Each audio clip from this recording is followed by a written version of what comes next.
They who are planted in the house of the Lord will flourish. I don't know if you ever heard the word flourish. I don't know even if you say, hoe gaan het met jou? Oh, nee, I'm flourishing. Okay. I'm flourishing. All right. So why do we need to be planted in the church? Why do we need to serve in the church? And the most important thing that take you away from church is offense. 99% of people leave the church as gevolg van offense. Offense. So sensitief. So sensitief want Jannie het vir my gesê ek het 3 korrels te veel suiker ingegooi. En nou loop ek die kerk. 99% of people. I've lost most people in the church last year because of offense. Come on. Because someone said something, or they don't like the color I wear, or they don't like whatever, and then they take offense, and then they leave, and then they go to other church, and then there they also take offense, and then they go to the 3rd church, and there they also take offense, and after the 4th church, then they besef, hey, Joe, maybe the problem is with me. And then they call me, hi, Erik. You're not so bad. Ek sê, ek weet, ja, you took offense. Last week, okay, whatever. Kom ons praat nou nie, okay. Okay, we're going to speak on advantage. Let's read the word. 1 Samuel 17, I'm busy with David. David said to the Philistine, you come against me, to Goliath. You come against me with a dagger, spear, and a sword, but I come against you in the name of the Lord of hosts, the God of Israel's armies. You have defied him. Today the Lord will hand you over to me. Today I'll strike you down, cut your head off, and give the corpses of the Philistine camp to the birds of the sky and the creatures on the earth. Then all the world will know that Israel has a God. And this whole assembly will know that it is not by sword or by spear that the Lord saves. For the battle is the Lord's. He will hand you over to us. When the Philistines started forward to attack him, David ran quickly to the battle line to meet the Philistine. David put his hand in the bag, took out a stone, slung it, and hit the Philistine on his forehead. The stone sank into his forehead, and he fell on his face to the ground. David defeated the Philistine with a sling and a stone. Even though David had no sword, he struck down the Philistine and killed him. David ran and stood over him. He grabbed the Philistine's sword, pulled it from its sheath, and used it to kill him. Then he cut off his head. When the Philistines saw that their hero was dead, they ran. The men of Israel and Judah rallied, shouting their battle cry, and chased the Philistines to the entrance of the valley and to the gates of Ekron. Philistine bodies were strewn all along the road to Gath and Ekron. When the Israelites returned from the pursuit of the Philistines, they plundered their camps. David took Goliath's head. Hier is eintlik 'n kruis. David took Goliath's head and brought it to Jerusalem. But he put Goliath's weapon in his own tent. When Saul had seen David going out to confront the Philistine, he asked Abner, the commander of the army, whose son is this youth?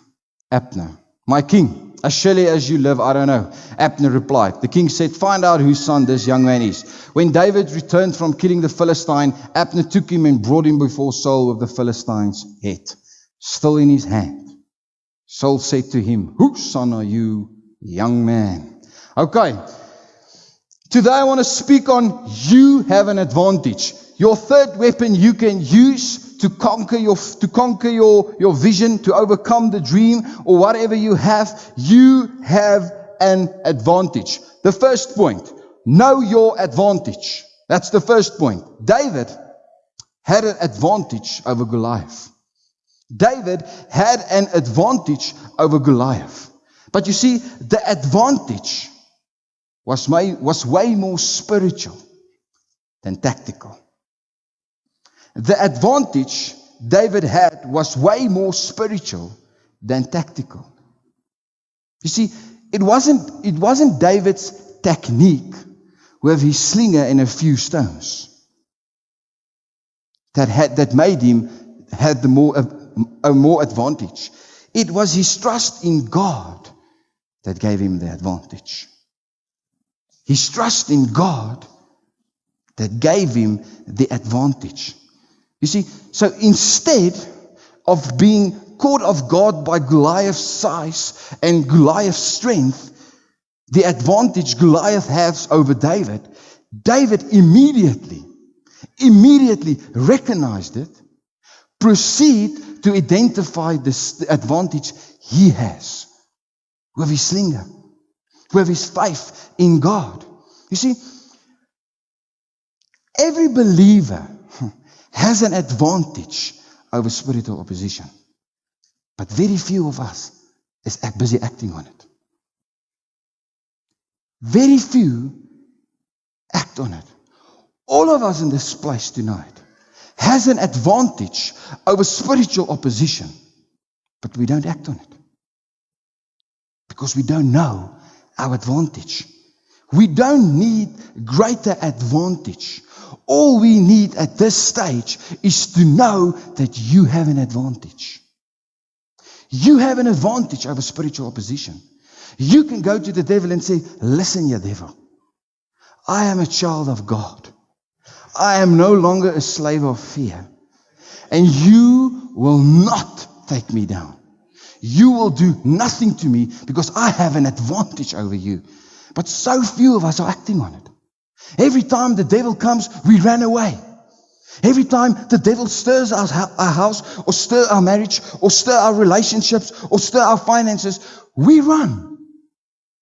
And we don't act on that we've got advantage to go over the opposition, to speak to the opposition, to say, listen, you devil, you can do nothing to me. You don't have anything on me. You can come by a sword, you can come by a spear, you can come by whatever you can. But I've got an advantage. And my advantage is my trust in Jesus. I'm a slinger boy. I've got an advantage. You see, the enemy doesn't prevent the presence of God. The enemy gives an opportunity to prove the presence of God. To prove the presence of God. You see, if nothing ever comes to you, if nothing ever comes against you, how will you overcome the world? If nothing ever comes against you, how can you overcome the world? How can you become spiritual better, spiritual more active, if nothing ever comes to you? Because every time the devil comes, you run away. Oh, my finances, I'm running away. Oh, my huwelik, I'm running away. Every time the devil comes in my house, he said, listen here, Erik, I told you that. I said, listen here, devil, I'm going to kick you tussen jou bene. En jy gaan vir 7 dae nie asem kry nie. And then, Alicia and I, we kick the devil. We kick him so hard. Because we've got an advantage over him. We accept that we've got an advantage over him. You see, we need to start act as if. We need to start when we act as if we have the faith to win. As we start with, we act as if we're going to win. If we have the advantage. Act as if we have the faith to win or overcome our enemy. God will allow us to have a poker face. And then the enemy will come and say, oh, please leave Erik. Please, leave him. He's got faith. He's got something. He's busy acting on it until we know that our advantage, until we believe our advantage, and then we can get to the devil and we can start fighting him. You see, so many battles in this church is spiritual battles. Come on. And we face it carnal. We face it carnal. Let me tell you, most people left last year. En ek het met hulle almal gaan koffie drink. And they took offense. 99% of them took offense. Because Jannie in die hoek het sy een oog het getwitch en die believed, hy like my nie. 99%.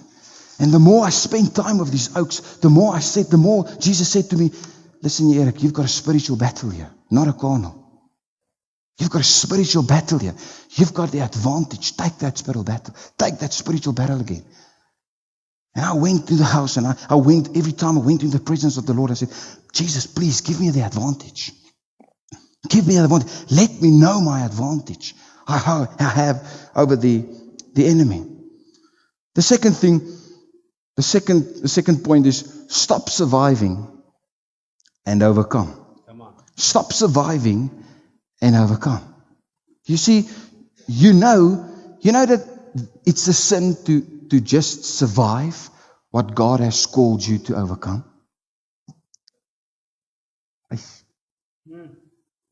You know it's a sin to just survive what God has called you to overcome. Because when we have an advantage as God's children, we aren't meant to just survive. We aren't made to just survive the enemy. We are meant to overcome him. We are meant to destroy him. We are meant to overcome and completely destroy him and take hold of all the rewards God has given us. But why do we only survive? We only survive in our marriages. We only survive financial. We only survive our workplace. And we as Christians always take a few steps back. Nee, tuma, I'm just surviving. When are we going to stop surviving and take the enemy by force? Come on. When is our church going to stop just surviving and take this place with force? But we're just surviving in this world. Ons kerkies just survive. We can't even speak to church. We can't even speak about church at Bryce.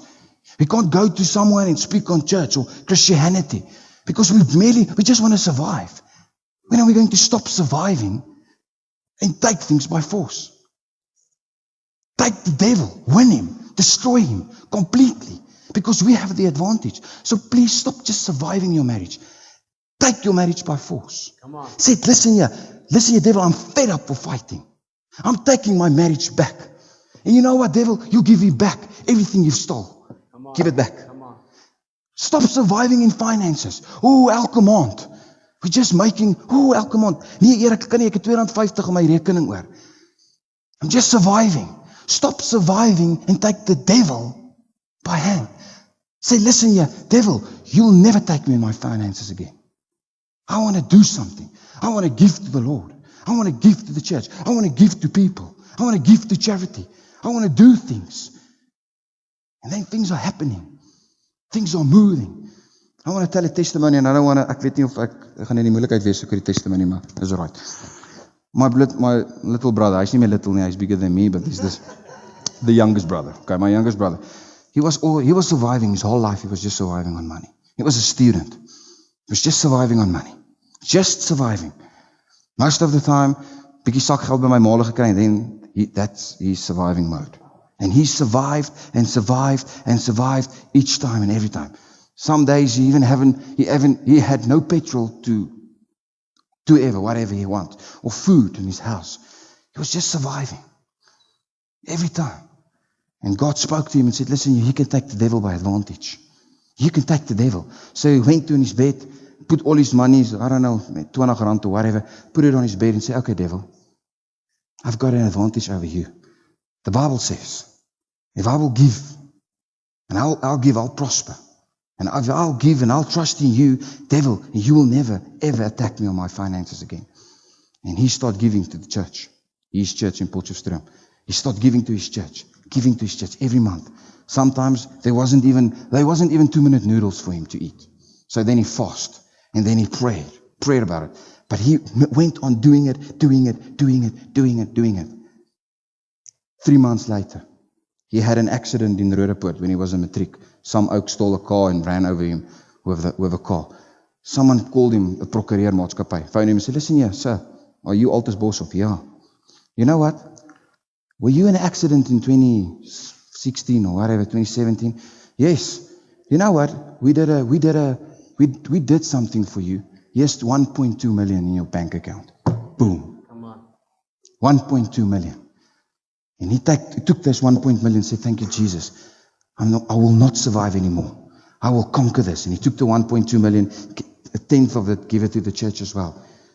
3 months later, the same procureur called him. He said, listen here, by the way, our maths were wrong. Our maths were wrong. We owe you 600,000 more.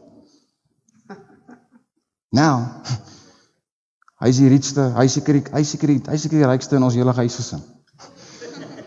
Ek leen by hom geld.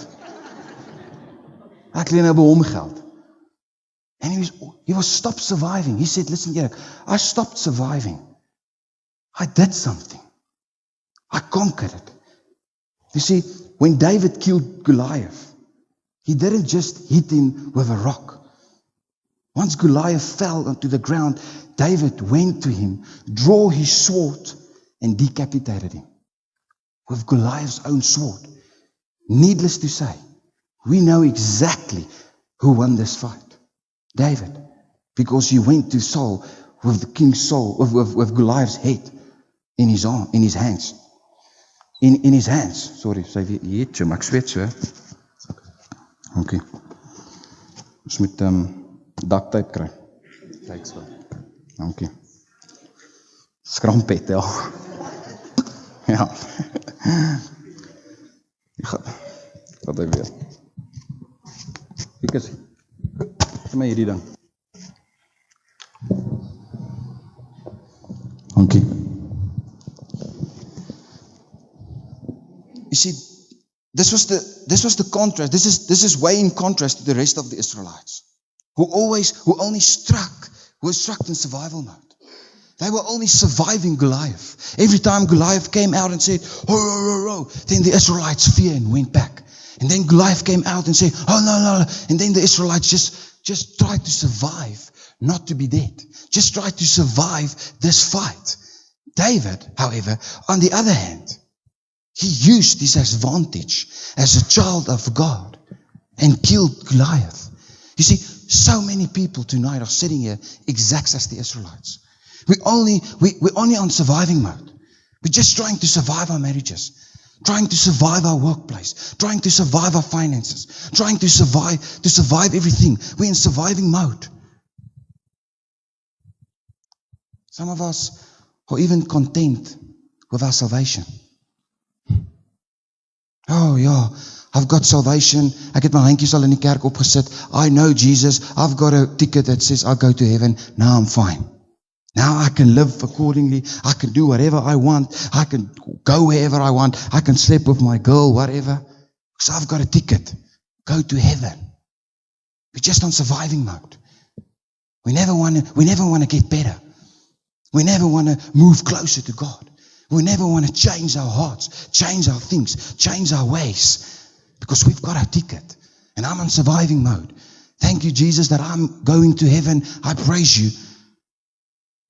Kom jy so lekker, meisie? Because I'm just on surviving mode. So many people are like the Israelites, just on surviving mode. You see, Jesus didn't defeat sin. Jesus didn't just defeat sin. He destroyed it. He destroyed sin. Sin don't have to be a disadvantage in your life. You can break that sin. You can break that addiction.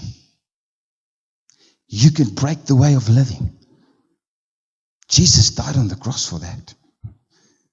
He conquered it. He overcome that. And you've got the same advantage to overcome it. But we're stuck on survival mode. We just survive. Every Friday we go out, we party, Friday, Saturday, Sunday, 5 o'clock we come to church. Surviving mode, never want to change. Jesus died for you so that you can conquer that sin, that you can change it. My third point and my last point, the thing that doesn't kill you delivers you. The thing that doesn't kill you delivers you, help you. David did not enter the battle with a sword, but David left the battle with a sword. Goliath's sword. You see, every weapon that was meant to destroy David became the force that would overcome the enemy. Romans 8 verse 28 says the exact same thing, that God will turn the enemy's scheme against you. He will turn it back on his head and work all things for good. God will use the devil's schemes, the devil's weapon he has against you. He will change that, turn it around to Him, and you will use that same thing to destroy Him. The thing that doesn't kill you is the thing that may help you. Jesus didn't just save you to make it to heaven.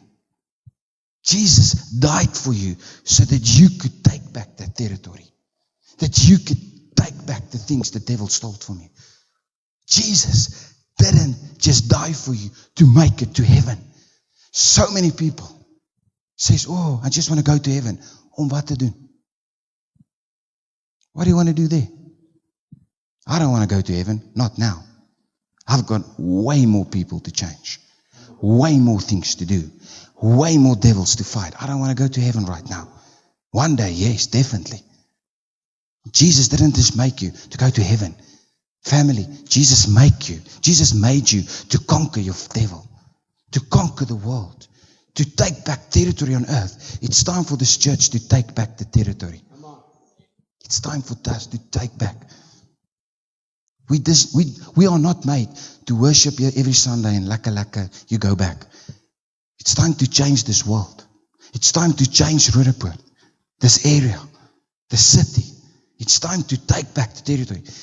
Even when circumstances seems to put us at disadvantage, God has the ability to work in all things to deliver us. Even things seems as a disadvantage.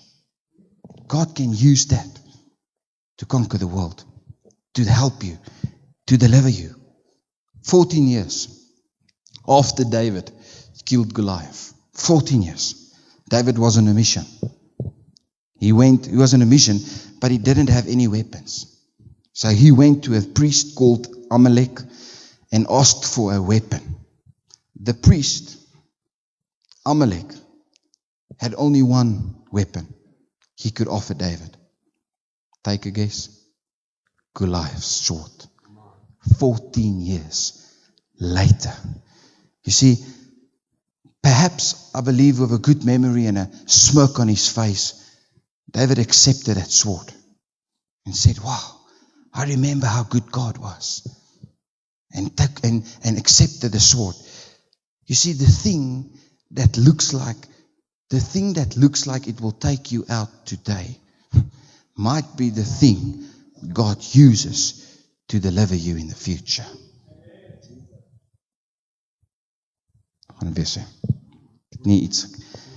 The very thing that looks like it will take you out today might be the thing God uses to help you in the future.